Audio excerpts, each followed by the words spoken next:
السلام علیکم ناظرین، سبسکرائب کریں قرآن حدیث انفو چینل کو اور بیل آئیکن کو دبائیں تاکہ جب بھی ہم ویڈیو اپلوڈ کریں تو آپ کو نوٹیفیکیشن مل جائے۔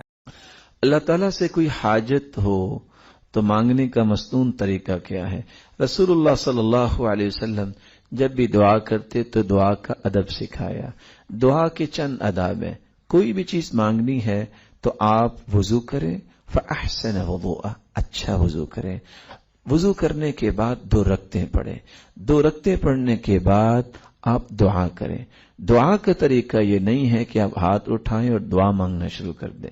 دعا میں سب سے پہلے اللہ تعالیٰ کے تعریفی کلمات، پھر دوسری بات رسول اللہ صلی اللہ علیہ وسلم پر درود، کیونکہ جس دعا میں درود نہیں ہوتا وہ دعا آسمان تک جاتی نہیں ہے، وہ دعا آسمان تک جاتی نہیں ہے۔ تیسری بات یقین کر کے دعا کیجئے۔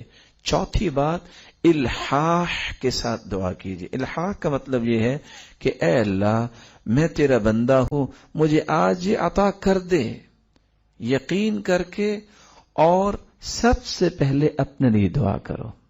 یہ ادب ہے دعا کا۔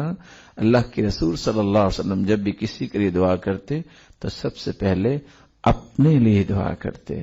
اور رسول اللہ صلی اللہ علیہ وسلم نے چھٹی بات یہ بتائی ہے، دل کو حاضر کر کے دعا کیا جائے۔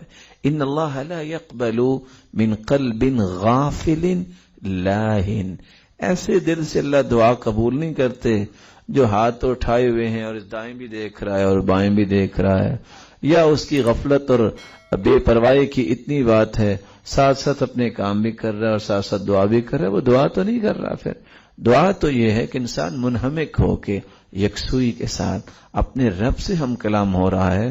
تو اس طرح اگر انسان اللہ سے التجا کرتا ہے تو اللہ رب العزت اسے عطا کر دیتے ہیں۔